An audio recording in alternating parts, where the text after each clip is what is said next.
아모스 3장 1절에서 8절 말씀, 오늘 본문 말씀입니다. 이스라엘 자손들아, 여호와께서 너희에 대하여 이르시는 이 말씀을 들으라. 애굽 땅에서 인도하여 올리신 모든 족속에 대하여 이르시기를 내가 땅의 모든 족속 가운데 너희만을 알았나니 그러므로 내가 너희 모든 죄악을 너희에게 보응하리라 하셨나니. 두 사람이 뜻이 같지 않은데 어찌 동행하겠으며 사자가 움킨 것이 없는데 어찌 수풀에서 부르짖겠으며 젊은 사자가 잡은 것이 없는데 어찌 굴에서 소리를 내겠느냐.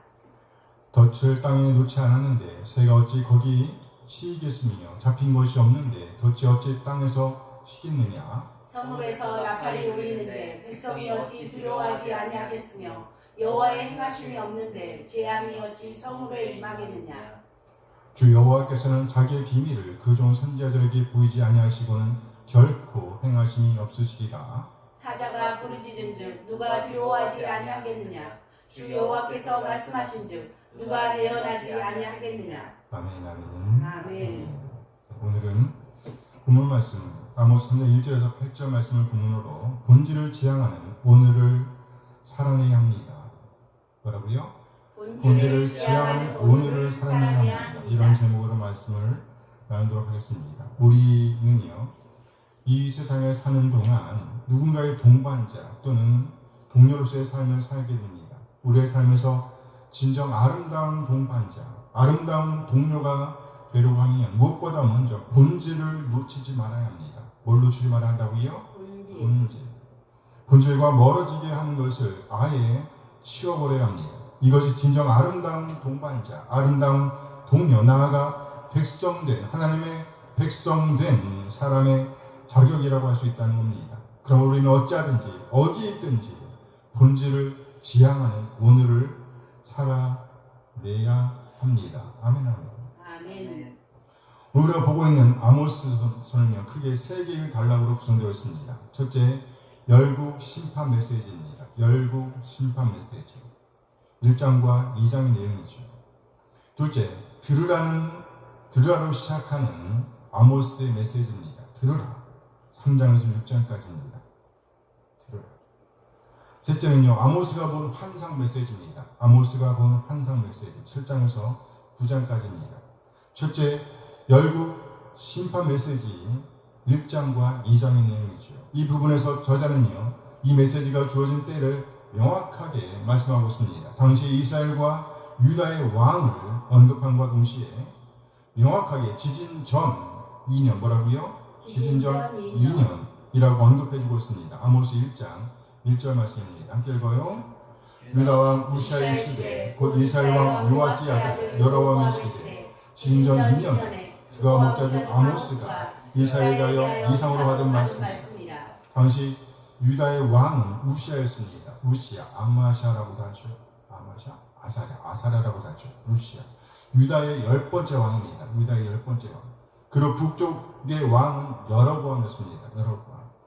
이스라엘 초대 왕의 이름도 여로보암이었습니다. 그래서 이 왕을 가리켜서 여로보암 2세라고 하죠. 이스라엘 13번째 왕입니다. 13번째 왕. 그리고 가장 부흥하던 시기였다고 봅니다. 그리고 좀 더 정확하게는요, 지진 전 몇 년? 2년. 2년이라고 시기를 명확하게 특정하고 있습니다. 그 즈음에 이 메시지는 이스라엘에 선포되었습니다. 그러나 결과적인 이야기이지만 이 메시지가 이스라엘과 유다에게 들리지 않았다라고 볼 수 있습니다. 당시 이 메시지의 1차 수신자는 이스라엘이었습니다. 나아가 유다였다고 볼 수 있습니다. 그러나 지금까지 남아 우리에게 들려지는 이 순간 이 메시지의 수신자는 바로 우리 한 사람 한 사람이 이 메시지의 수신자임을 알 수 있습니다. 무슨 말인가요? 우리의 미래, 우리나라의 미래, 우리 가정의 미래가 이 메시지를 받고 있는 누구? 나. 우리 한 사람 한 사람에게 달려있다는 말인가 합니다. 둘째, 들으라로 시작하는 아모스의 메시지입니다. 3장에서 6장까지입니다. 들으라로 시작하는 아모스의 메시지는 다시 3중적 반복 형식으로 되어 있습니다. 3장 1절과 4장 1절, 5장 1절 이렇게 세 번에 걸쳐서 들으라는 표제어가 언급되고 있습니다. 오늘은 첫 번째 들으라 본문 중에서 보도록 하겠습니다. 첫 번째 들으라 메시지는요, 아모스 3장 1절 말씀에서 시작합니다. 아모스 3장 1절 함께 읽어요. 이스라엘 자손들아, 여호와께서 너희에 대하여 이르시는 이 말씀을 들으라. 애굽 땅에서 인도하여 올리신 모든 족속에 대하여 이르시기를. 이 본문은 너희는 들으라, 이런 선포로 시작되고 있습니다. 이때 아모스는 말씀을 들어야 할 대상으로 이스라엘 자손들을 언급하고 있습니다. 이스라엘 자손들아, 이 말씀을 뭐하라? 들으라. 이어서 아모스는요, 하나님께서 이스라엘을 위해 하신 일을 언급하고 있습니다. 곧 애굽 땅에서 인도하여 올리셨다는 겁니다. 애굽 땅에서 인도하여 올리신. 먼저 아모스는 이스라엘 출애굽의 구원 사건과 연결시키고 있습니다. 출애굽의 구원 사건. 무슨 의미인가요? 이스라엘의 독특성. 하나님께서 세상의 모든 민족 가운데서 이스라엘을 선택하셨다는 것. 그리고 하나님께서 이스라엘과 특별한 관계를 맺고 계신다는 것. 그것을 돋보이게 하는 사건이 바로 출애굽 사건이었다는 겁니다. 하나님께서 애굽에서 종살이하던 이스라엘을 구출해내심으로써 그들과 아주 특별한 관계를 맺었다는 겁니다. 나아가 하나님은 이스라엘과 아주 특별한 언약적 관계를 맺으십니다. 오늘 보면 하나님과 이스라엘의 이 특별한 관계를 너희만 알았다. 뭐라고요? 너희만 알았다는 말로 표현하고 있습니다. 하나님께서 이스라엘 향해서 하시는 말씀입니다. 너희만 알았다. 오늘 보면 2절 말씀이에요. 아모스 3장 2절 말씀 함께 했습니다. 내가 땅의 모든 족속 가운데 너희만 알았나니 그러므로 내가 너희 모든 죄악을 너희에게 보응하리라 하셨나니. 먼저 여기 알았다는 말에 주목해 주시기 바랍니다. 내가 땅의 모든 족속 가운데 너희만을 알았다. 너희만을 알았다. 너희만을 알았다. 이처럼 이스라엘은 하나님의 위대한 구원의 은총을 몸소 경험한 선택받은 민족입니다. 하나님의 강한 손과 편팔에 안겨 죽음의 바다, 홍해를 너끈히 건넌 민족입니다. 더욱이 하나님께서는 모든 민족 가운데서 오로지 이스라엘만을 아셨다 선언하십니다. 너만 알았다. 너만 알았다. 출애굽 당시 하나님께서 애굽을 방문하셨습니다. 애굽을 방문하셨어요. 애굽에게 있어 하나님의 방문은 심판이었습니다. 애굽에게 있어서 하나님의 방문은 뭐였어요? 심판이었습니다. 동시에 이스라엘에게 있어 하나님의 방문은 바로 구원이었습니다. 구원. 이처럼 하나님은 이스라엘과 특별한 관계를 맺고 있었습니다. 그러나 본문에서 하나님의 방문은 이스라엘에게 있어 더 이상 구원이 아니다라고 말씀하고 있습니다. 그러므로 내가 너희 모든 죄악을 너희에게 보응하리라 하셨나니. 여기 보응하리라 라는 말의 기본적인 뜻은 방문한다는 겁니다. 방문한다. 방문한다. 보응, 방문한다. 이스라엘이 애굽에서 종살이하고 있었을 때 하나님께서 방문하셨습니다. 그때 하나님의 방문은 애굽을 심판하시는 것이었고 이스라엘은 뭐 하는 거였어요? 구원하시는 방문이었습니다. 그런데 이쯤 하나님의 방문은 이제 이스라엘을 구원하시는 방문이 아니라 심판하시는 방문이었다는 거예요. 무슨 말인가요? 하나님과의 특별한 관계가 깨어졌다는 것을 보여주는 겁니다. 그렇습니다. 하나님의 선택, 그리고 이스라엘에게 값어주어진 구원과 은총은 그들에게 책임 있는 반응을 요구합니다. 같은 선상에서 하나님이 이스라엘과 맺은 언약은 그들에게 각종 복을 주는 근거가 될 것입니다. 그러나 동시에 이는 저주들도 명시하고 있다는 사실을 그들은 반드시 기억해야만 했습니다. 복과 저주. 다시 말해 언약의 요구들을 간직하고 살아낸다고 하면 그에 따른 복을 받게 될 것입니다. 하지만 만일에 이들이 언약 내용들을 내버리고 언약 내용들을 무시하고 자기 삶과 자기 뜻대로의 삶을 고집한다고 하면 그들에게 주어진 것은 뭡니까? 더 이상 구원이 아니고 심판. 그렇습니다. 심판을 초래할 수밖에 없다는 거예요. 그러므로 내가 너희 모든 죄악을 너희에게 보응하리라. 더 이상 하나님의 방문은 구원을 위한 방문이 수가 없다고 선언하고 있는 것입니다. 이어서 아모스는요, 일상적인 경험들을 통해서 얻어낼 수 있는 일반적인 진리를 9가지의 수사학적인 질문으로 나열해봤습니다. 이 수학적 질문이라는 말은 당연히 예라는 응답을 할 수밖에 없는 질문을 가리킵니다. 수사학적인 질문. 첫째, 마음이 맞아야 두 사람이 함께 동행하지 않겠습니까? 라는 거예요. 둘째, 사자가 왜 울었습니까? 곧 움켜잡은 것이 있기 때문이라는 겁니다. 셋째, 젊은 사자가 굴 속에서 으르렁대는 이유는 뭘까? 사냥감을 먹어치웠기 때문이라는 거예요. 넷째, 덫을 향해 새가 내려앉는 이유는 뭘까? 덫이 설치되어 있고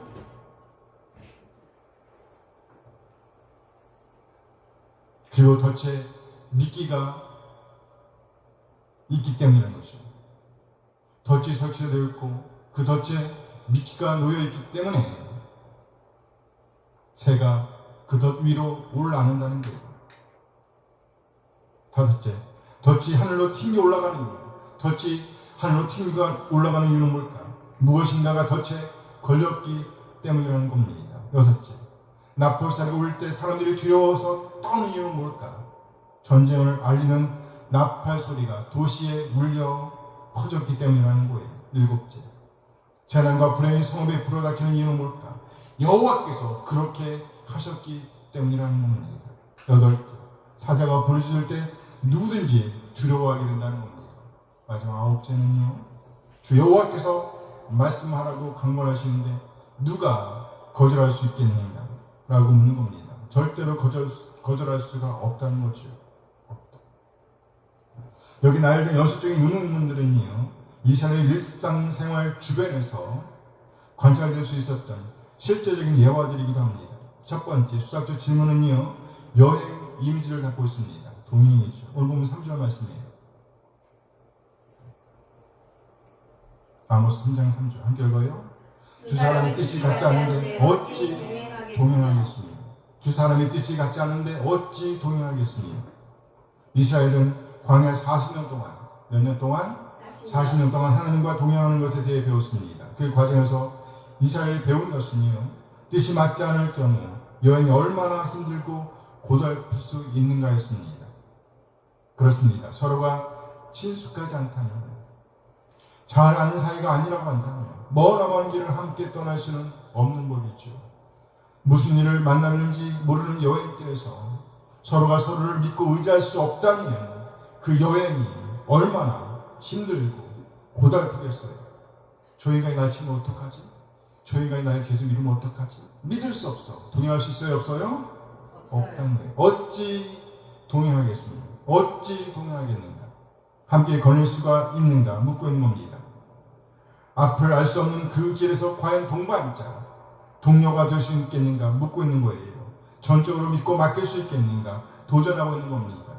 만일에 서로 뜻이 같지 않다고 하면 말이에요. 소위 결혼해서 배우자를 표현할 때 동반자라고 표현합니다. 무슨 말인가요? 믿고 맡기며 알 수 없는 인생길을 함께 걸어가는 동반자라는 의미입니다. 하나님과 이스라엘 관계도 역시 동반자의 관계였습니다. 이스라엘의 동반자이셨던 하나님은 언제나 신실하셨습니다. 그러나 이스라엘은 시시때때로 하나님께 신실하지 못했습니다. 늘 이스라엘의 반역과 불순종으로 인해 하나님과의 관계는 시끌벅적하였습니다.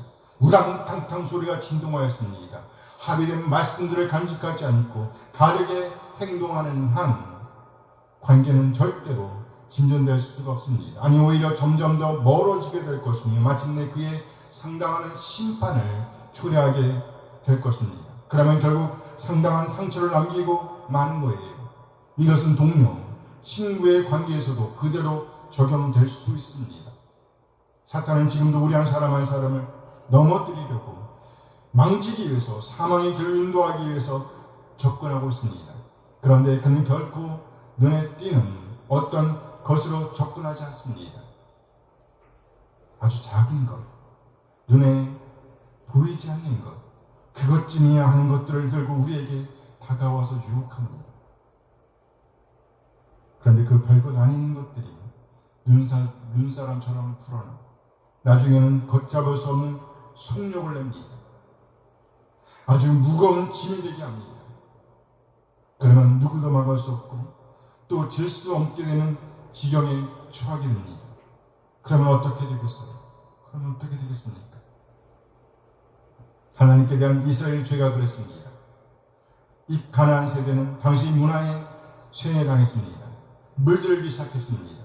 그래서 결국 동반자 관계에 있었던 하나님을 무시하고 세상 문화에 물들어 쇠뇌당하여 결국 하나님을 떠나게 된 겁니다. 거짓 것을 붙들고 그것을 참이라고 생각하게 되었다는 거예요. 절대로 안 됩니다. 기준이 바뀌면 안 됩니다.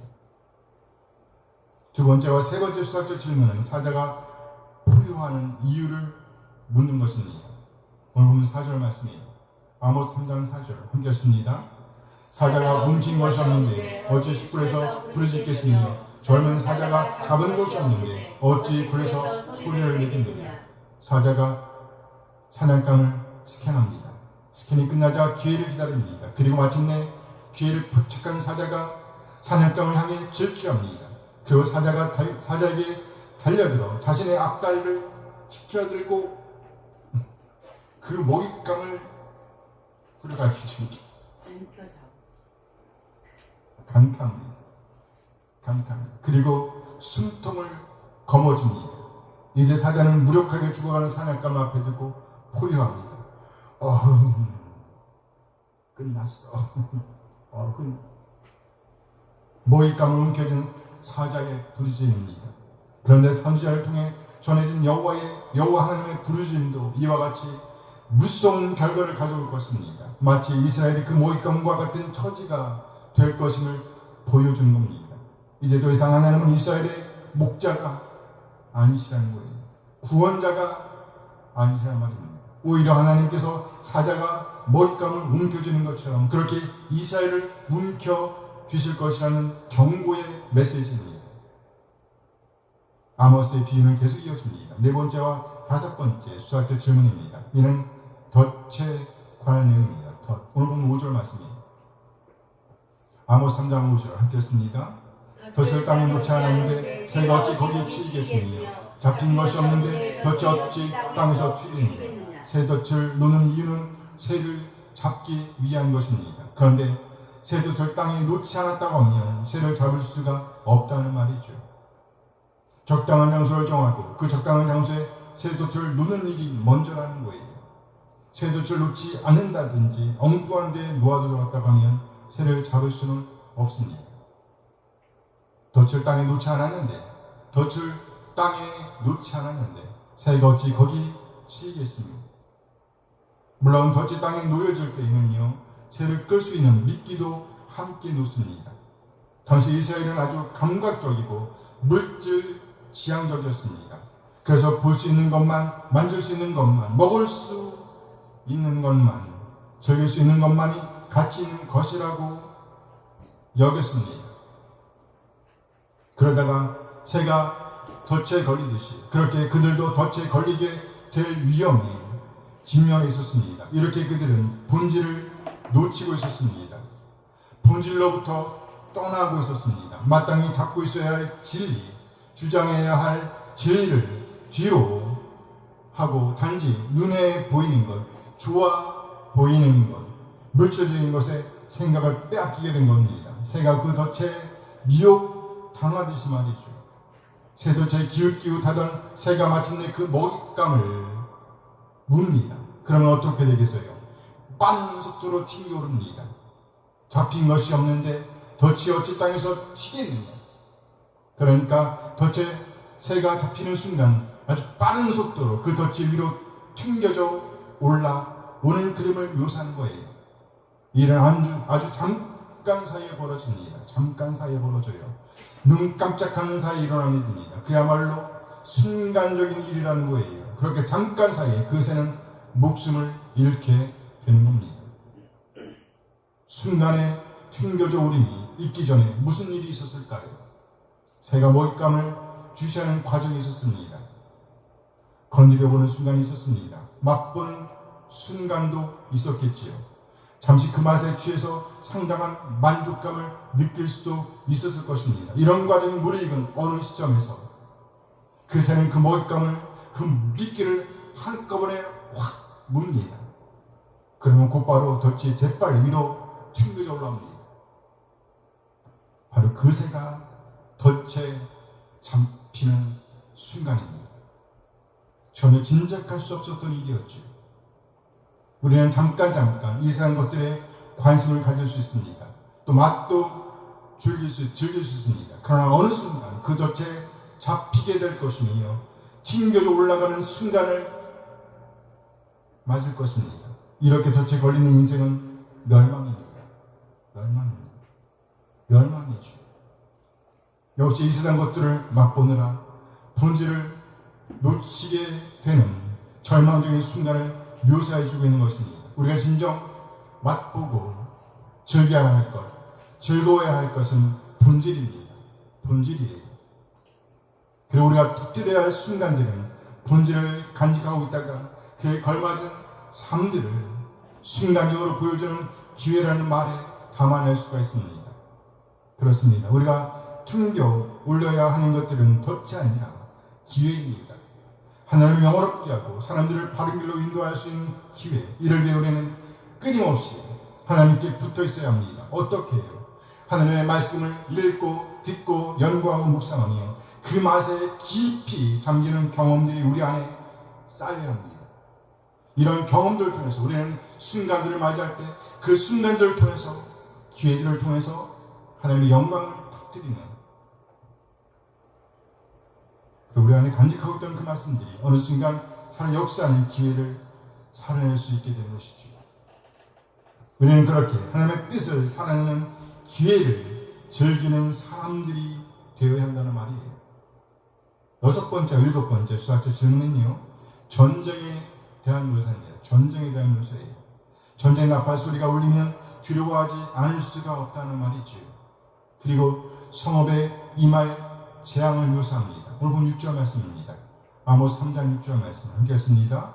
성읍에서 나팔이 울리는데 백성이 어찌 두려워하지 아니하겠으며 여호와의 행하심이 없는데 재앙이 어찌 성읍에 임하겠느냐. 당시 성읍의 성벽 둘레에는요 보초병들이 서 있었습니다. 만일 이들이요 이 보초병들이 뿔나팔을 길게 우 하고 불면요 이는 비상사태입니다. 비상사태. 어디 찾았어요? 슬픈 소식입니다. 이 나팔 소리는 비상사태, 슬픈 소리예요. 적군의 침입을 알리는 비상 신호 나팔이기 때문입니다. 극단화 시기나 전쟁은요 매우 참혹합니다.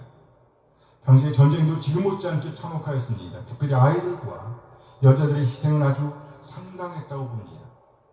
나팔 소리는 전쟁이 임박하였음을 알리는 신호입니다. 이 전쟁은요 그전의 전쟁과는 전혀 다른 종류의 전쟁이 될 것이라고 선지자 아모스가 호소합니다.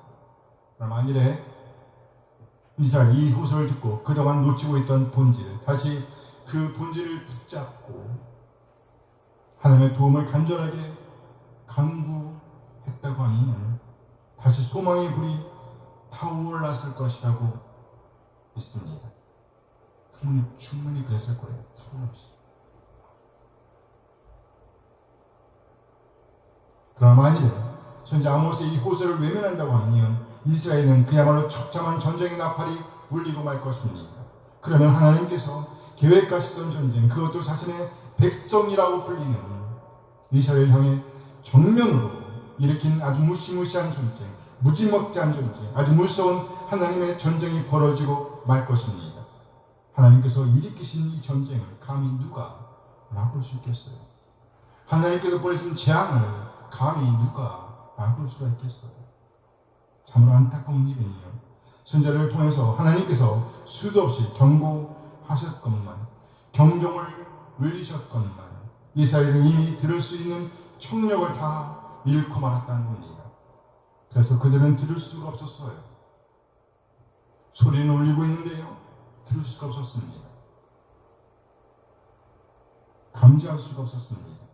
하나님의 큰 나팔 소리로 부르짖는 사자의 소리도 도대체 들을 수가 없었습니다. 조금 떠나던 발걸음이었는데 이미 너무 멀리 너무나 멀리 가고 만 겁니다. 본질에서 상당히 멀리 떨어져서 있기 때문에 도저히 하나님의 말씀으로 들을 수 없는 지경에 처해 있었던 거예요.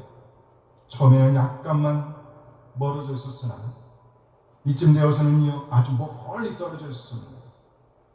그래서 오히려 비신앙만도 못한 삶에 안주하고 있었습니다. 그래 어떻게 하나님의 음성으로 들을 수가 있었겠어요? 불가능한 일이죠. 이전 본문 말씀에서 우리의 한숨을 불러일으키는 본문이 이어집니다. 바로 그 일을 행하시기 이전 하나님께서 그 땅에 전쟁을 보내시고 하나님께서 그 땅에 재앙을 보내시기 전에 이미 하나님께서 말씀하셨다, 경고하셨다는 거예요. 비밀을 드러내셨다는 겁니다. 선자를 통해서. 오늘 보면 7절 말씀이에요. 아모스 3장 7절 함께 읽습니다. 주 여호와께서는 자기의 비밀을 그종 선자들에게 보이지 아니하시고는 결코 행하심이 없으리라. 이 문장을 이렇게 시작합니다. 하나님께서는요 어떤 일도 행하시지 않는다는 것이에요. 어떤 일도 행하시지 않는다. 그러면서 부연 설명하십니다. 곧 그 종 선자들에게 보이지 않고 어떤 일을 행하신 적이 없으시다는 거예요. 그러니까 우리가 보기에는 갑작스러운 일처럼 보이지만 사실은 여러 번에 걸쳐서 하나님께서 이미 보여주셨다는 겁니다. 보여주셨다고요. 말씀하셨다고요.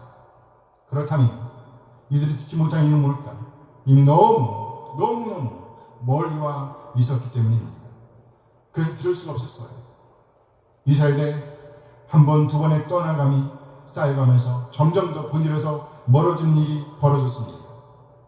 그러더니 이제 아주 멀리, 본질에서 아주 멀리 멀어지게 된 겁니다. 그런데 본인들만, 그 자신들만 그 사실을 모르고 있었던 겁니다. 그렇게 본질에서 멀어지다 보니까 그들에게 본질은 더 이상 본질이 아닌 것이 되고 말았습니다. 결국 참 본질인 하나님의 말씀, 참 본질이신 하나님의 말씀으로 들을 수가 없게 된 거예요. 참으로 불쌍한 일이 아닐 수가 없습니다. 그러나 우리는요 다른 면도 생각해 볼 수 있습니다. 이제 우리가 1차 수신자라는 입장에서 이 말씀을 받을 수도 있다는 거예요. 이스라엘의 입장이 아니라 우리 입장이죠. 우리가 참으로 하나님의 말씀에 민감해져 있다고 하면 어느 날 불어오는 바람 소리를 들으면서도 하나님의 음성을 들을 수 있습니다. 한편의 영화나 드라마를 통해서 또는 무심코 들었던 강의를 통해서도 우리는 하나님의 음성을 들을 수가 있어요. 하나님 되심을 느낄 수가 있다는 말이죠. 그리고 혹시 본질에서 멀어진 부분이 느껴진다고 하면 회개하게 될 겁니다. 왜요? 하나님의 음성을 들었기 때문이죠. 만일 우리가 이 정도로 민감해진다고 하면 그야말로 두려워할 것을 두려워하는 자리에 서게 되지 않을까요? 그리고 하나님께서 주시는 그 메시지, 그 말씀을 나누는 데까지 이르게 되지 않겠어요? 아모스의 마지막 두 개의 수사적 고백입니다. 본문 8절 말씀이에요. 아모스 3장 8절 함께 읽습니다. 사자와 부르신즉 누가 들어가지 않겠느냐? 주 여호와께서 말씀하시니까 누가 예언하지 아니하겠느냐? 사자의 부르짖음에 반응하는 사람, 여호와의 말씀에 반응하는 이 사람은 바로 본질에 서 있는 사람을 가리킨다 볼 수 있습니다. 본질, 하나님과 대면하는 사람, 하나님의 말씀을 자신 안에 담아내고 나아가 담아낸 그 말씀을 살아내는 사람들, 이런 사람들이야말로 두려움으로 받을 줄 아는 사람이요, 하나님의 말씀을 하나님의 말씀으로 받아 나눌 줄 아는 사람이요, 그래서 조그만 부분에서라도 걸리는 부분이 있다면 회개하는, 콧물을 흘리면서 회개할 줄 아는 사람인 겁니다. 우리 모두 제발 이제 본질을 굳게 잡고 오늘을 살아내는 그리스도로 자리매김하게 되기를 소원합니다. 아멘. 그래서 우리 삶의 현장에서 하나님의 역사를 드러내는 놀라운 구원의 역사, 작은 이적들을 드러내는 우리 한 사람 한 사람 되어지길 소원합니다. 아멘. 그래서 하나님 영원롭게 하는 자로 자리매김하게 되기를 소원합니다. 아멘. 아멘. 기도하시겠습니다. 참좋을 받은 말씀을 생각하시면서 기도하는 자 같습니다. 함께 기도하십니다. 하나님, 오늘 아모스를 통해서 들려오는 하나님의 절규를 듣습니다. 하나님의 깊이 끓는 절규, 부르짖는 호소, 돌아오라는 호소를 듣습니다. 그러나 이스라엘은 하나님의 절규에 바르게 반응하지 못했습니다. 본질에서 너무나 멀리 떠나 있었기 때문에, 너무 이상한 재미에 취해 있었기 때문에, 그래서 본질적인 하나님의 말씀으로 들을 수 있는 귀가 없었습니다. 들을 귀를 잊어버렸기 때문에 도저히 하나님의 말씀을 들을 수가 없었습니다. 하나님, 이제 이 메시지의 1차 청중이 된 우리는 우리의 세상은 어떤지요? 이제 하나님의 말씀은 아주 낯선 구문서가 되어가고 있습니다. 남의 나라 말이 되어가고 있습니다. 너무나 많은 신조어들이 나타나고 있으며 점점 더 본질적인 하나님의 말씀과 멀어지고 있습니다. 이스라엘이 가나안 문화에 길들여지듯이 쇠뇌당하듯이 그렇게 우리도 세상 것들에 쇠뇌당하고 있고 길들여지고 있고 점점 더 본질과 멀어지고 있습니다. 하나님, 우리를 불쌍히 여겨 주시옵소서. 다시 본질을 향할 수 있도록 우리의 귀를 씻어 주시옵소서. 청력을 회복시켜 주시옵소서. 우리의 어두워진 눈을 열어 주시옵소서. 그래서 하나님의 음성을 들을 수 있도록 도와주시옵소서. 하나님께서 보여주신 이상을 볼 수 있게 우리의 눈을 열어 주시옵소서. 하나님의 부지럴 때에 두려워할 수 있는 마음을 주시고 또 귀한 말씀을 주실 때 그 말씀을 이웃들과 나눌 수 있도록, 그래서 함께 하나님 나라 본질을 향하는, 본질을 지향하는 우리 한 사람 한 사람 되어지길 소원합니다. 그렇게 우리 한 사람 다시 본질을 붙잡을 수 있도록, 그래서 하나님의 멋진 동반자로 자리매김할 수 있도록, 그렇게 삶의 자리에서도 멋진 동반자, 동료, 친구로 자리매김할 수 있도록 인도하여 주옵소서. 우리 주 예수 그리스도의 이름으로 기도합니다. 아멘. 아멘. 오늘은 본문 아모스 3장 9절에서 15절 말씀을 봅니다. 아수르의 궁궐들과 애굽 땅의 궁궐들의 선포에 이르기를, 너희는 사마리아 산들에 모여 그 성 중에서 얼마나 큰 요란함과 학담이 있나 보라 하라. 자기 궁궐에서 포악과 겁탈을 쌓는 자들이 다른 일 행할 줄을 모르느니라. 여호와의 말씀이니라. 그러므로 주 여호와께서 이와 같이 말씀하시되, 이 땅 사면에 대적이 있어 네 힘을 쇠하게 하며 네 궁궐을 약탈하리라. 여호와께서 이와 같이 말씀하시되, 목자가 사자 입에서 양의 두 다리나 귀 조각을 건져낸과 같이 사마리아에서 침상 모서리에나 거울상 방석에 앉은 이스라엘 자손도 건져냄을 입으리라.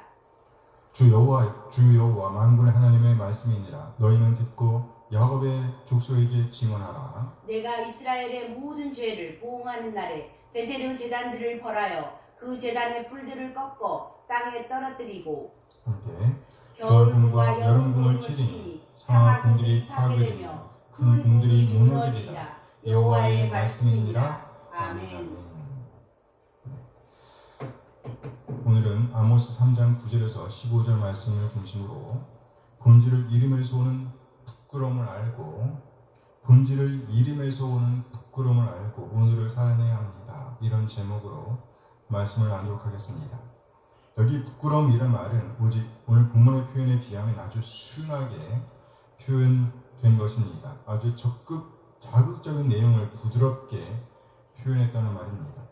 사실 본질을 잃음에서 오는 부끄러움은 아주 처참합니다. 아주 극심한 형벌을 초래합니다. 부끄럽고 무의미한 죽음을 가져옵니다. 그런데 그 한 사람만 죽는 것이 아니지요. 오늘 본문에서 보면 궁궐들이 무너집니다. 제단들이 파괴됩니다. 온갖 귀한 것들로 지어진 집들, 상하궁전과 같은 집들이 무참하게 쓰러집니다.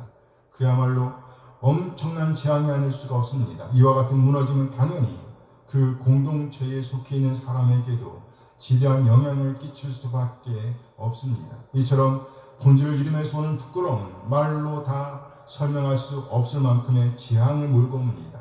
지도자 한 사람의 잘못으로 인해 전쟁이 일어날 수 있습니다. 그러면 그 나라에 속한 다수의 국민은 어쩔 수 없이 그 고통에 동참할 수밖에 없게 됩니다. 그래서 한 사람의 지도자가 중요합니다. 같은 선상에서 각 공동체에 속해 있는 오늘 우리 한 사람 한 사람의 역할 역시도 그만큼 중요한 겁니다. 어쩌면 나 때문에 그나마 버티고 있던 공동체가 무너질 수도 있습니다. 혹은 나 때문에 공동체가 오히려 버티고 일어나 굳건하게 세워질 수도 있습니다. 그럼 우리는 절대로 본질을 놓치는 어리석은 자에 포함되어서는 안 되는 것입니다. 아멘, 아멘. 아멘. 똑같은 일을 당한다고 할지라도 본질을 붙잡고 있던 사람들은 오히려 의인으로 추앙을 받게 됩니다. 생각해 보세요. 죄를 지은 사람이 죄에 대한 대가로 죽임을 당한다면 이 사람이 당당할 수가 있겠어요? 그러나 옳은 일, 마땅히 해야 할 일을 하다가 죽임을 당한다고 하면, 예를 들어서 적들로부터 나라를 지키려다가 혹은 가족을 지키려다가 죽임을 당한다고 할 때 이 사람이 당당하지 못할 이유는 없겠죠. 죽는 것은 같으나 본질을 지킨 사람과 그렇지 못한 사람의 차이라고 할 수 있습니다. 그럼 우리는 어찌하든지 본질을 잃음에서 오는 부끄러움과 처참함, 끔찍함을 알고 절대적으로 하나님의 말씀, 곧 본질을 지향하는 오늘을 살아내야 합니다. 아멘, 아멘. 아멘. 오늘 본문은 첫 번째 들으라 본문 중에서 이어지는 본문입니다. 첫 번째 들으라 메시지는 아모스 3장 1절 말씀에서 시작됩니다. 아모스 3장 1절 함께 읽어요. 이스라엘 자손들아, 여호와께서 너희에 대하여 이르시는 이 말씀을 들으라. 애굽 땅에서 인도하여 올리신 모든 족속에 대하여 이르시기를. 오늘 본문은 너희는 들으라 이런 선포로 시작되고 있습니다. 이때 아모스는 말씀을 들어야 할 대상으로 이스라엘 자손들을 언급하고 있습니다. 이스라엘 자손들아, 이 말씀을 들으라. 그리고 이제 첫 번째 들으라 본문 중 나중 본문은, 이어지는 본문은 듣게 하라, 알게 하라는 선포로 시작되고 있습니다. 오늘 본문 9절 말씀입니다. 아모스 3장 9절 함께 읽습니다. 아수르의 궁궐들과 애굽 땅의 궁궐들의 선포하여 이르기를 너희는 사마리아 산들에 모여 그 성중에서 얼마나 큰 요란함과 학당이 있나 보라 하라. 우리말 성경에서는 선포하여 이르기를 이라고 표현하고 있습니다. 이 말을 고지국대로 옮기면 듣게 하라는 겁니다. 듣게 하라. 너희는 듣게 하라. 너희는 듣게 하라. 앞부분에서는 이스라엘이 청중이었습니다. 그런데 이 부분에서는 청중이 바뀌었습니다. 아스돗의 궁궐들과 애굽 땅의 궁궐들에 선포하여 이르기를. 아스돗의 궁궐들 그리고 애굽 땅의 궁궐들이 청중입니다. 여기 아스돗은 블레셋의 한 도시입니다. 그러니까 블레셋을 대표한다고 볼 수 있습니다. 그리고 애굽이라는 나라가 등장합니다. 그러면 이 두 나라가 등장하는 이유는 뭘까요? 이스라엘에 대한 심판의 정당성을 입증하기 위함이라고 볼 수 있습니다. 본질을 잃은 나라, 정체성을 잃은 나라, 곧 이스라엘에 대한 심판이 정당하다는 것을 입증하기 위해서 이 밑에 있던 두 나라를 증인으로 세우는 것입니다. 증인. 여기 증인으로 세워진 두 나라는 첫째, 아스돗, 곧 블레셋의 한 성읍이며, 둘째, 이스라엘을 노예로 삼았던 나라, 애굽입니다. 이 두 나라는요, 이스라엘을 통해서 일하셨던 하나님의 역사를 직접적으로 체험했던 나라들입니다. 그리고 이스라엘의 맞수 국가입니다. 그러니 이스라엘에 대해서 얼마나 더 정확하게 볼 수 있었을까요? 그러니까 이 두 나라는 증인과 동시에 검사의 입장에서 이스라엘을 판단할 수 있었다는 말이 되는 겁니다. 그러나 절대로 감정에 치우쳐서 판단을 내리면 안 되었습니다. 그래서 하나님께서 이들을 죄악이 펼쳐지고 있던 그 현장으로 소환하면서 그들을 직접 보고 듣고 알게 하며 그렇게 얻은 증거들을 기반으로 해서 판단을 내리도록 합니다. 너희는 사마리아 산들에 모여 그 성중에서 얼마나 큰 요란함과 학대함이 있나 보라. 이 문장은 두 개의 명령으로 이루어져 있습니다. 첫째는 모이라는 겁니다. 모이라. 그리고 둘째는 보라는 거예요. 보라. 이들 곧 블레셋과 애굽 이 두 증인이 모여야 할 장소, 서야 할 장소, 확인해야 할 장소는 바로 사마리아의 산들입니다. 여기 사마리아는 북이스라엘의 수도입니다. 그곳에는 궁궐들, 성들이 있었습니다. 그리고 동시에 이 장소는 범죄의 현장이었습니다. 도대체 그렇다면 이들이 그곳에서 보아야 할 것은 무엇일까요? 너희는 사마리아 산들에 모여 그 성중에서 얼마나 큰 요란함과 학대함이 있나 보라. 여기서 증인들이 보아야 할 것이 무엇인지를 설명하고 있습니다. 여기 강조되는 것은 곧 요란함과 학대함입니다. 요란함과 학대함. 그러니까 이 성중에서 그 궁궐들 중에서 요란함과 학대들이 있었다는 거예요. 오늘 이 증인들은 바로 그것들을 확인해야 했습니다. 첫째, 요란함. 둘째, 뭐요? 학대함. 여기 요란함이란 혼잡을 의미합니다. 혼잡. 섞여 있었다는 거예요. 섞여 있었다. 기준이 모호해졌다는 겁니다. 그러니 당연히 불안할 수밖에. 그런 요란함이 그 성중에 있었다는 겁니다. 이에 그 두 증인은 이 사실을 확인해야 했습니다. 다르게 말하면 이스라엘이 본질에서 분리되어 있었다는 말로 이해할 수 있습니다. 본질에서 떨어져 있었다. 본질에서 분리되어 있었다. 본질을 잃은 이 요란함의 상태는 바로 불안입니다. 샬롬을 이룰 수가 없는 상태였다는 말이에요. 둘째, 이들 두 증인이 보아야 할 것은요, 학대함이었습니다. 학대함. 이는 곧 학대하는 자가 있었다는 말의 다른 표현이라고 할 수 있습니다. 학대하는 자가 있었다. 그곳 사마리아 성에서는 학대하는 자들이 있었습니다. 같은 선상에서 학대를 받는 자들, 착취를 당하는 자들이 있었다는 말이에요. 누가 착취하고 누가 착취를 당할까요? 그야말로 부조리한 현장이 벌어지고 있었다는 말입니다. 부조리한 현상. 힘은 있을 때 그 힘을 제대로 쓰지 못하는 사람들이 있었다는 겁니다. 마치 자신이 힘의 근원인 것처럼 교만하게 뻔뻔하게 힘을 행사하되 쓰지 말아야 할 곳에 힘을 쓰는 그림을 보여주는 겁니다. 역시 본질을 떠난 모습입니다. 뭘 떠났다고요? 본질을 떠난 모습. 본질이신 하나님, 그리고 본질이신 하나님의 말씀을 떠난 모습입니다. 그러니 어떻게 하나님께서 참으실 수가 있겠어요? 그런데 역시나 아스돗, 곧 블레셋도, 애굽도 이런 모습을 사마리아 성에서 보았다는 거예요. 이것이 보여주는 그림은 뭘까요? 이스라엘이 본질을 제쳐두고 있었다는 겁니다. 하나님의 말씀을 간직하는 대신에, 하나님의 뜻을 간직하고 지켜내고 살아내는 대신에 자기 자신의 것, 세상의 것, 거짓 것들을 간직하고 그리고 나아가 거짓 것들을 살아내고 있었음을 보여주는 겁니다.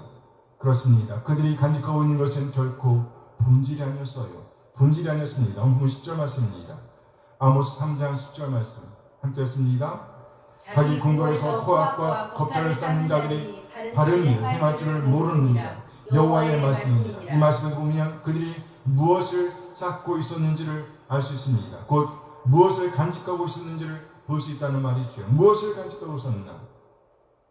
어찌 그들이 불안하고 불안을 조성하고 있었는지, 학대를 낳고 있었는지를 보여주는 그림입니다. 일단 이 말씀을 고지것대로 보면 이들이 옳음을 행할 수 없다는 선언으로 시작하고 있습니다.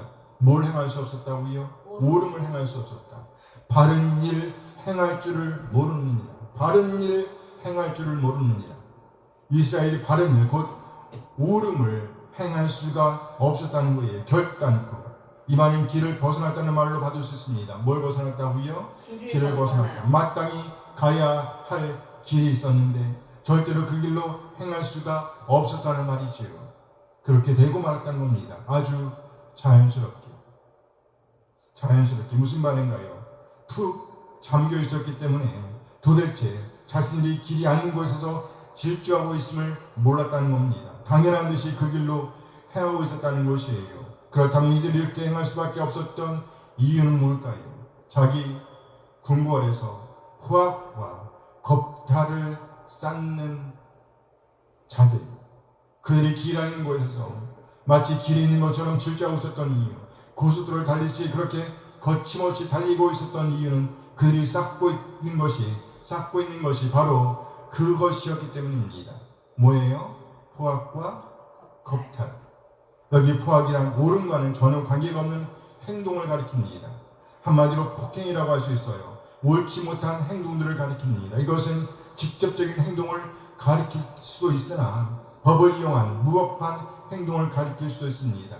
인권, 사람에게는 아주 기본적인 인권, 권리가 있다는 겁니다. 인간으로서 누려야 할 기본적인 권리가 있다는 거예요.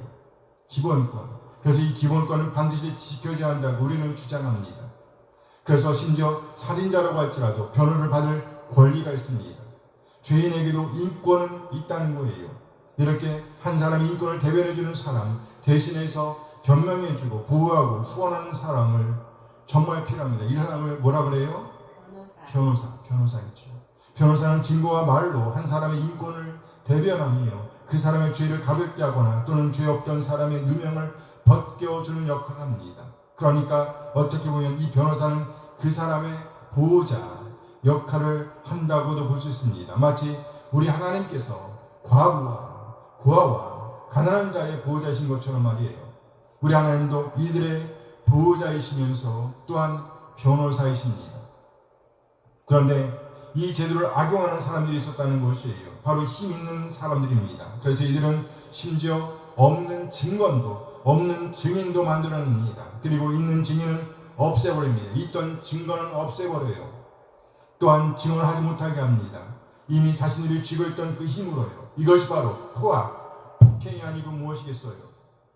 당시 이스라엘에서 이렇게 힘 있는 자들이 힘없는 자들에게 폭행을 자행하고 있었다는 겁니다. 제멋대로 방지하게 노골적으로 아주 대놓고 숨김없이 벌건대낮에도 뻔뻔스럽게 폭행을 자행하고 있었습니다.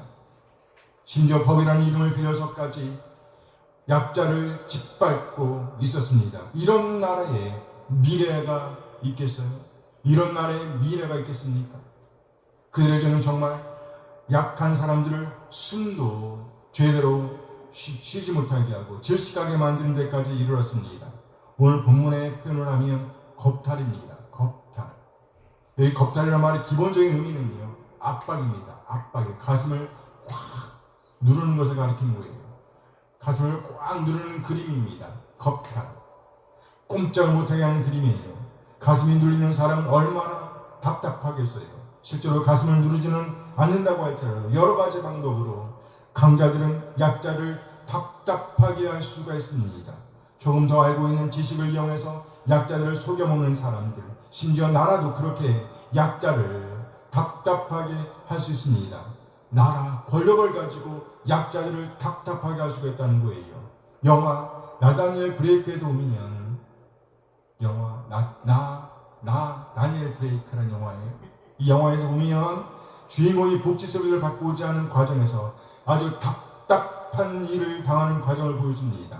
행정복지 서비스를 담당하는 공무원이 하는 일은요, 마땅히 서비스를 받아야 할 사람을 제대로 섬기는 일입니다. 그런데 상담하는 과정에서 보면 자신들이 정해놓은 법기에 묵혀서 실상 서비스를 받아야 할 그 사람의 입장은 전혀 배려하지 못하는 그림을 보여주고 있습니다. 결국 이 사람은 아주 많이 답답해합니다. 그렇게 답답해하다가 서비스를 받지 못한 채 죽습니다. 나라가 한 짓이에요. 나라요. 그런데 북이스라엘 수도 사마리아에서는요, 아예 그런 일들이 노골적으로 대놓고 이루어지고 있었습니다. 이름뿐인 서비스 정책으로 약자들을 답답하게 하는 포악이 난무하고 있었다는 겁니다. 이것저것 다 썩어 있었다는 말이에요. 심지어 적들이 볼 때도 그랬다는 말이지요. 이렇게 이스라엘은요, 자신들 안에 포악과 겁탈을 쌓고 있었습니다. 자기 궁궐에서 포악과 겁탈을 쌓는 자들이, 이렇게 이스라엘은 자신들 안에 포악과 겁탈을 쌓고 있었습니다. 그러니 당연히 포악과 겁탈이 드러날 수밖에요. 결국 그들은 절대로 옳음을 행할 수가 없었습니다. 옳음을 행할 수가 없었어요. 정의를 행할 수가 없었어요. 결국 하나님의 심판이 임할 수밖에 없는 상황이 된 것입니다. 오늘 본 11절 말씀이에요. 아모스 3장 11절 함께 읽어요. 그러므로 주 여호와께서 이와 같이 말씀하시되 이 땅 사면에 대적이 있어 네 힘을 쇠하게 하며 네 궁궐을 약탈하리라. 증인 앞에서, 이스라엘 앞에서 해설자가 말합니다. 곧 앞에 상황들의 근거에서 두 증인의 증언을 근거로 해서 이제 드디어 재판장 되신 하나님께서 판결을 내리시는 장면을 보여주는 그림입니다. 하나님께서 내리시는 판결은 크게 두 가지입니다. 첫째, 네 힘, 곧 이스라엘의 힘을 쇠하게 할 것이라는 겁니다. 둘째, 네 궁궐, 곧 이스라엘의 궁궐들을 약탈할 것이라고 말씀합니다. 그리고 이 역사의 주체는 곧 대적이라고 언급합니다. 이 땅 사면에 뭐가 있어? 대적이 있어. 그러니까 이스라엘의 힘을 쇠하게 하는 자, 곧 그 궁궐들을 약탈하는 주체가 대적이라는 말입니다. 그러나 이 모든 일을 주관하시는 주체는 물론 하나님이십니다. 그러므로 하나님의 주권에 의해서 이스라엘에 내려진 판결이라고 볼 수 있는 겁니다. 그러니까 궁극적으로 하나님께서 그들의 힘을 쇠하게 하신다, 약하게 하신다는 거예요. 그리고 바로 하나님께서 그들의 궁궐들을 약탈당하게 하실 것이라는 말씀입니다. 누구를 통해서요? 대적을 통해서. 그런데 이 대적이 이스라엘 땅 사면에 있을 것이라고 말씀하고 있습니다. 이스라엘 땅 사면에 있을 것이다. 이스라엘을 중심에 놓고 사면에 대적이 있을 것이라는 말씀이에요. 다시 말해 사방에는 대적이 이스라엘 향해 움직이는 장면입니다. 피할 길이 없다는 말도 됩니다. 빠져나갈 수가 없다는 거예요. 그야말로 답답한 일을 당할 것임을 보여주는 것입니다. 이전에는 그들이 답답하게 하는 주체였습니다. 그런데 이제는 그들이 답답한 일을 당하게 되었다는 거예요. 그러면 사방에서 몰려온 그 대적, 그 원수가 하는 일은 뭘까요? 첫째, 이스라엘의 힘을 쇠하게 하는 것입니다. 약하게 하는 거예요. 네 힘을 쇠하게 하는, 네 힘을 쇠하게 하는. 여기 힘이란 권세, 권력을 포함하는 개념이에요. 다른 사람에게 무엇인가를 행사할 수 있는 힘을 가리킵니다. 지위도 힘입니다. 부도 힘입니다. 능력도 힘이지요. 그러니까 각가지 모양의 힘을 다 포함하는 개념이라고 할 수 있습니다. 건강도 힘이라고 할 수 있어요. 사람이 많다는 것, 곧 종이 많다는 것, 자기 사람이 많다는 것도 힘이죠. 그런데 그 힘을 쇠하게 하신다는 겁니다. 사람이 떠나갑니다. 배반합니다. 오히려 대적합니다. 또 그 자신을 쥐고 있던 지위에서 밀려납니다. 돈도 떨어집니다. 이렇게 힘을 잃는 일들이 일어납니다. 사실 이렇게 힘을 잃는 일들은 이들이 본질을 잃으면서부터 이미 나타났던 증상이었습니다. 그런데 그들 본인들만 몰랐을 뿐이지요. 겉으로 볼 때는 힘이 있었으나 본질을 잃는 동시에 그 힘이 떠나고 있었다는 겁니다. 이제야 알게 되었을 뿐이라는 것이죠. 이어 그들의 궁궐들을 약탈할 것입니다. 궁궐들을 약탈할 것이다. 네 궁궐을 약탈하리라. 이제 힘이 빠졌습니다. 거부할 수가 없습니다. 힘이 모자랍니다. 결국 대적이 약탈하면 약탈당할 수밖에 없는 지경에 처한 것입니다. 그들이 그렇게도 자랑했던 궁궐들이 이제 폐허가 될 것입니다. 아무도 더 이상 그곳을 찾아오지 않을 겁니다. 그들이 그처럼 믿었던 방어시설들, 군사기지들도 아무런 쓸모가 없게 될 것입니다. 찬란했던 영화는 모두 가버리고 이제는 들짐승이 기숙하고 올빼미가 둥지를 트는 폐허의 돌무더기가 될 것입니다. 내적인 포악과 겁탈이 결국 외부로부터의 약탈을 불러들이게 된 것입니다. 이방 나라들과 원수들을 심판의 도구로 삼아 하나님께서 칼을 들고 이스라엘을 대적하여 일어서신다는 거예요. 여호와께서 일어서시는 날, 여호와께서 방문하시는 날, 지진전 2년이 다 찬 그날은 전무후무한 전에도 없었고 앞으로도 그만한 심판이 없을 만큼 아주 끔찍한 여호와의 날이 될 것입니다. 그날이 점점 더 다가오고 있지만 불쌍한 이스라엘은 그날이 오고 있는 그날이 오고 있는 소리를 들을 수가 없었습니다. 들을 수가 없었어요. 모두 허영과 방종, 불의와 폭력으로 얼룩진 소란 속에서 청력을 잃었기 때문입니다.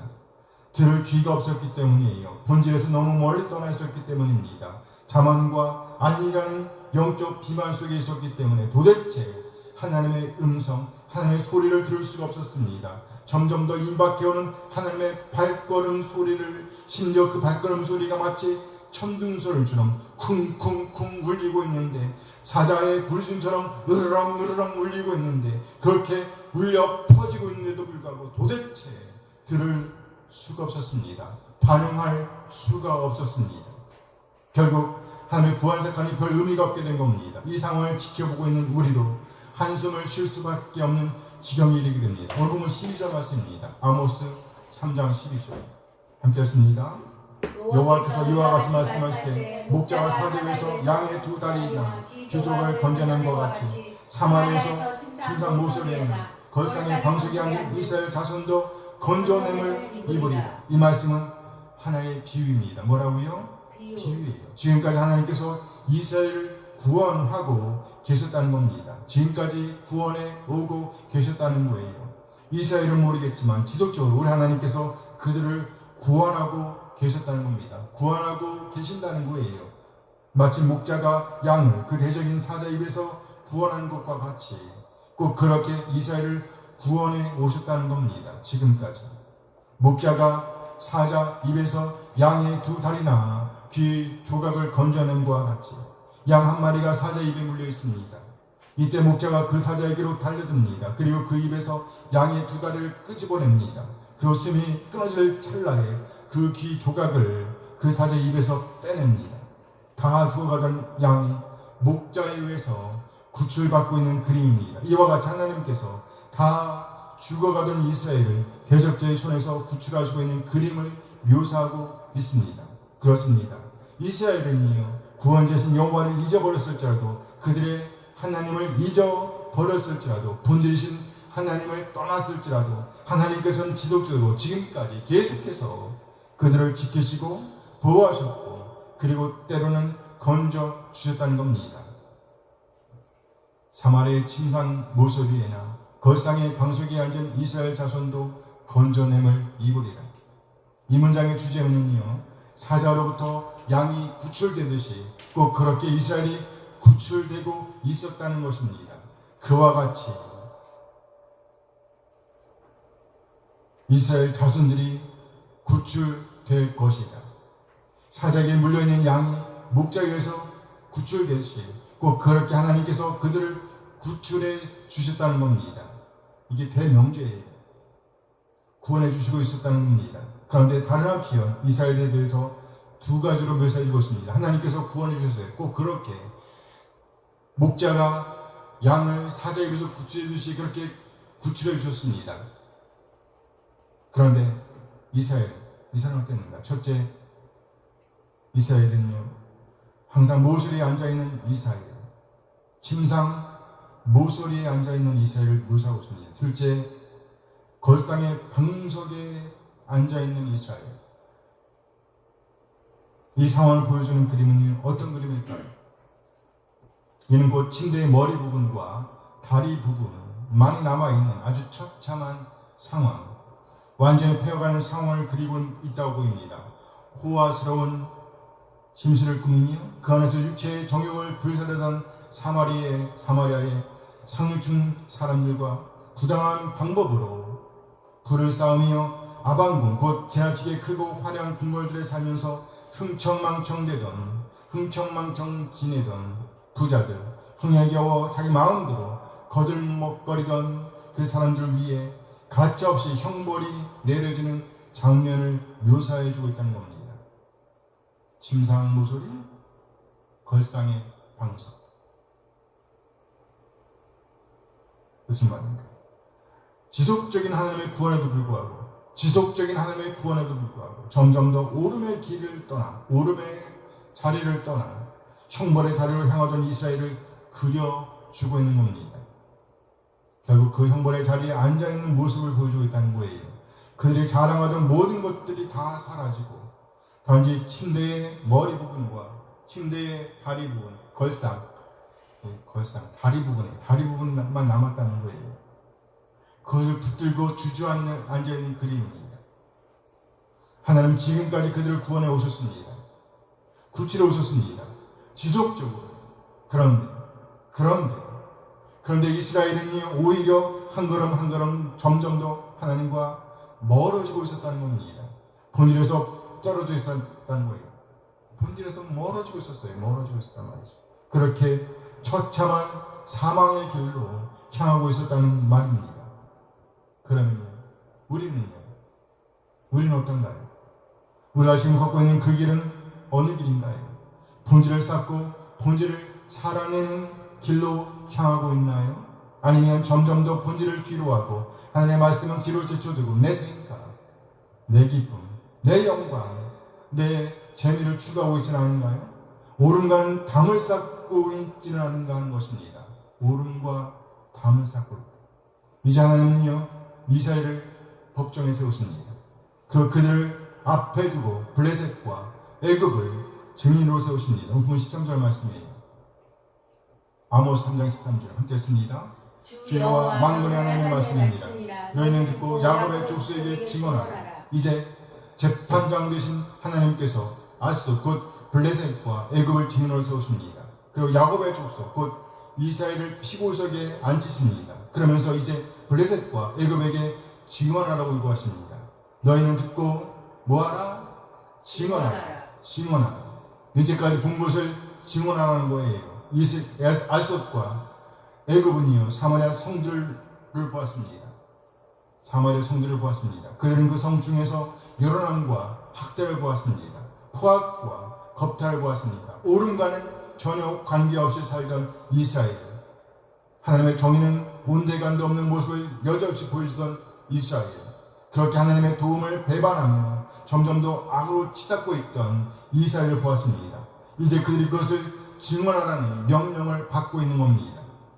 아무도 그 누구도 변명할 수 없는 지경입니다. 이제 하나님께서 판결을 내리십니다. 오늘 보면 14절 말씀이에요. 하나님의 판결. 함께 읽어요. 내가 이스라엘 모든 죄를 보응하는 날에 베델의 재단들을 보라. 그 재단의 뿔들을 꺾고 땅에 떨어뜨리고. 여기 보응한다는 말의 기본적인 뜻은 방문한답니다. 뭐요? 방문한다. 하나님께서 방문하신다는 것이에요. 하나님께서 방문하시는 목적이 있는데 그것은 곧 그들의 죄를 묻고 그 벌을 갚기 위한 것입니다. 그러니 반가울 리가 없겠죠. 내가 이스라엘의 모든 죄를 보응하는 날에, 이 말씀은 하나님께서 방문하신 이유를 보여줍니다. 이스라엘의 모든 죄, 하나님께서 방문하신 이유는요 이스라엘의 죄 때문입니다. 그렇다면 그들의 죄는 무엇일까요? 그들의 죄, 베델의 제단들을 벌하며 그 제단의 뿔들을 꺾고 땅에 떨어뜨리고. 베델의 제단들이 문제였다는 거예요. 베델이란 단어를 고지고대로 풀어보면 베이트 엘입니다. 해보세요. 베이트 엘. 베이트 엘. 엘. 하나님의 집. 네, 베이트는 집이란 단어죠. 집이란 단어입니다. 엘은요 하나님. 하나님, 신이란 단어예요. 신. 그러니까 베델이란 하나님의 집이란 말이 되는 겁니다. 그런데 하나님의 집에 하나님이 안 계셨습니다. 하나님이 안 살고 계셨어요. 좀 더 엄밀하게 말하면 이스라엘에 하나님이 안 계셨다는 말입니다. 신은 있었는데 인간들이 만들어 놓은 신이 있었습니다. 거짓 신이죠. 이 세상 신이죠. 결국 하나님은 안 계셨다는 거예요. 하나님은 거기에 안 살고 계셨어요. 역설입니다. 연루문 교회인데 문이 닫혀 있어요. 그렇죠? 고래밥인데 살아있는 거.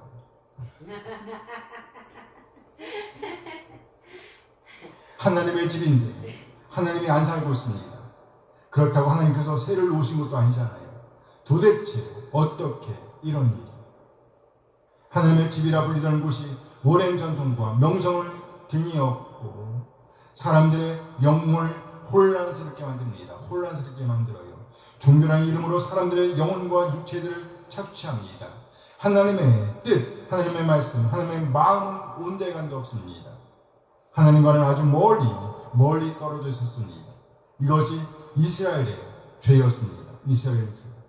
이 하나님께서 그 제단을 다 헐어버리십니다. 베델의 제단들을 벌하여 그 제단의 뿔들을 꺾고 땅에 떨어뜨리고. 이것이 하나님의 첫 번째 판결입니다. 그리고 이 판결은 그대로 시행될 것입니다.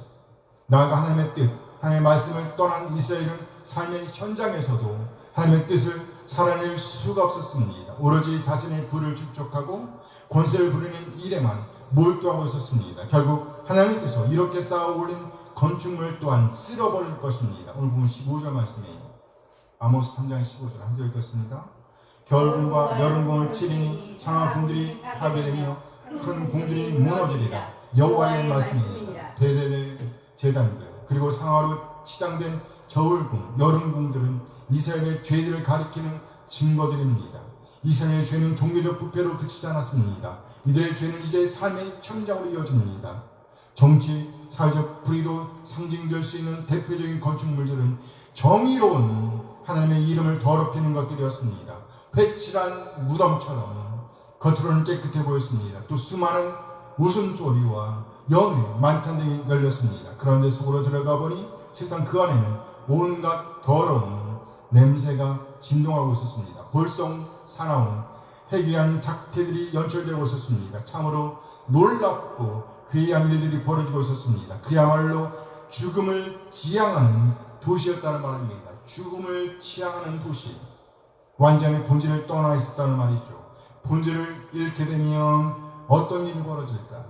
그동안 쌓았던 성들이 모래성처럼 무너지는 것을 경험하게 될 것입니다.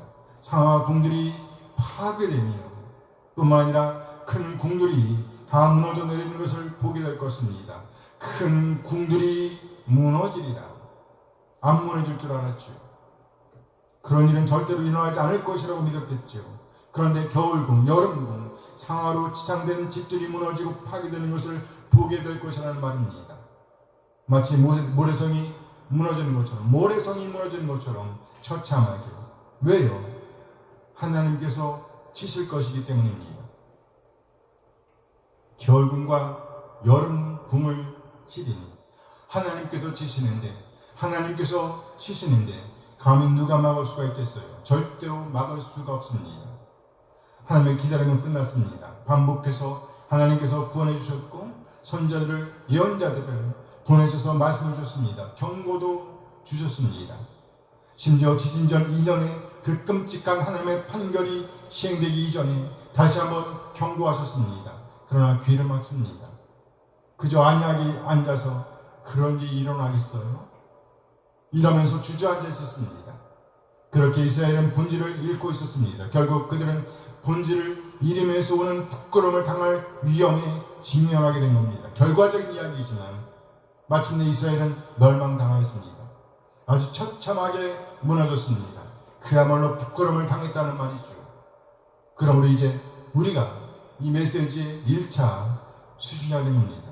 우리 한 사람 한 사람이 이 메시지의 수신자라는 말이에요. 수신자. 우리에게 주어진 말씀이란 말입니다. 지금은 지진 전 2년입니다. 아주 끔찍한 하나님의 판결이 내려졌습니다. 이제 곧 시행될 것입니다.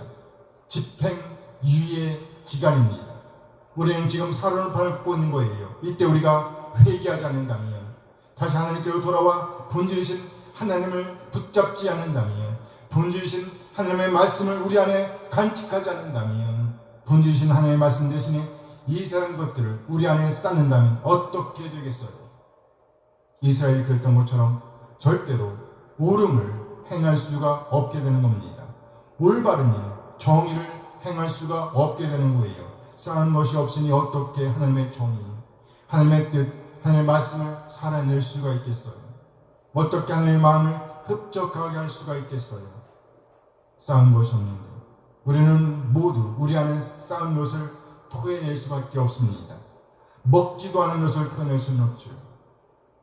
애굽에서 신음하던 이스라엘에게서 하나님의 방문은 놀라운 구원이었습니다. 애굽에 갇혀서 애굽의 노예로 살고 있던 이스라엘에게 하나님의 방문은 놀라운 구원 사건이었습니다. 그러나 오늘 이스라엘에게서 하나님의 방문은 심판이었습니다. 차이가 뭘까요? 애굽에서 이스라엘은 핍박을 받는 자리에 있었습니다. 그러나 오늘 이스라엘은요, 핍박을 가하는 자리에 있었습니다. 어제나 오늘이나 우리 하나님은 약한 자들의 보호자이십니다. 남편이 없는 아내, 아버지가 없는 자녀, 그리고 거처할 집이 없는 나그네의 보호자 하나님이십니다. 이처럼 우리 하나님은 약한 자의 보호자이십니다. 그러므로 만일에 우리가 이런 자들을 핍박하고 억울하게 한다면 스스로 심판을 자초하는 행위가 되는 겁니다. 그런데 이스라엘은 하나님의 마음, 하나님의 본질을 잃고 만 것입니다. 결과적으로 이스라엘은 본질을 잃으면서 오는 부끄러움을 당하고 말았습니다. 이 광경을 목격하고 있는 우리는 어떻게 해야 할까요?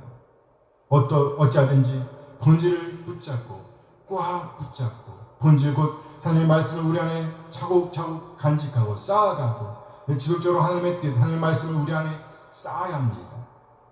간직해야 합니다. 나아가 간직하고 있는 그 말씀을 살아내야 합니다. 아멘. 아멘. 이 시간 꼭 그렇게 하기로 다짐하며 시행하는 우리 한 사람 한 사람 되어지길 소원합니다. 매일매일 규칙적으로 우리 하나님과 교통하는 우리 한 사람 한 사람 되어지길 소원합니다. 아멘 아멘. 기도하시겠습니다. 잠시 오늘 받은 말씀을 생각하시면서 기도합니다. 하나님, 오늘 이 시간을 통해서 하나님의 마음을 읽을 수 있도록 하시는 것 감사드립니다. 늘 우리와 고통하기를 원하시는 하나님, 그래서 순간순간 우리의 고통을 보시고 구원해 주시는 하나님을 봅니다. 그러나 이스라엘은 지속적으로 하나님의 구원을 외면하고 하나님을 떠나 세상으로 향하고 있음을 보았습니다. 우리의 모습은 아닌지요. 정말 온갖 재미들이 우리를 유혹하고 있습니다. 하나님의 말씀을 읽고 듣고 연구하고 묵상하는 시간이 아까울 정도입니다. 그래서 하루 한 시간도 하나님께 드리지 못하는 것이 현실입니다. 그러니 우리 안에 쌓이는 것은 세상의 것들입니다. 결국 드러나는 것 또한 세상의 것들일 수밖에 없습니다. 길거리에서 온갖 소음들이 들려옵니다. 온갖 쓰레기들이 널려 있습니다. 이것저것에서 자리 싸움을 하고 있습니다. 자신의 이익을 챙기고자 하는 다툼들이 요란합니다. 법을 이용하는 사람들, 자신의 부를 추적하는 사람들, 나눌 줄 모르는 세상입니다. 점점 더 많은 사람이 세상 방식을 추정합니다. 그들에 비하면 하나님의 뜻, 하나님의 말씀, 하나님의 마음을 헤아리는 사람 아주 소수에 불과합니다. 하나님, 우리를 불쌍히 여겨 주시옵소서. 이 즈음에 우리에게 다시 한번 성령 하나님의 불같은 마음을 주시옵소서. 그래야 정의를 불같이 쏟아내는, 정의를 하수같이 흘러가게 하는 우리 한 사람 한 사람 되게 하여 주옵소서. 우리의 작은 신음에도 응답하시는 하나님께 간구합니다. 여기 모인 우리 소수의 지체들을 사용하여 주시옵소서. 무엇보다도 본질을 잃으면서 오는 부끄러움을 알고 더욱더 본질을 굳게 붙드는 우리 한 사람 한 사람 되게 하옵소서. 하나님의 말씀, 하나님의 뜻, 하나님의 마음을 우리 안에 쌓음으로 하나님의 심정을 토해내게 하옵소서. 우리 모두 하나님께서 찾으시는 그 사람으로 자리비행하시도록 인도하여 주시옵소서. 아멘. 우리는 예수 그리스도의 이름으로 기도합니다. 아멘 아멘.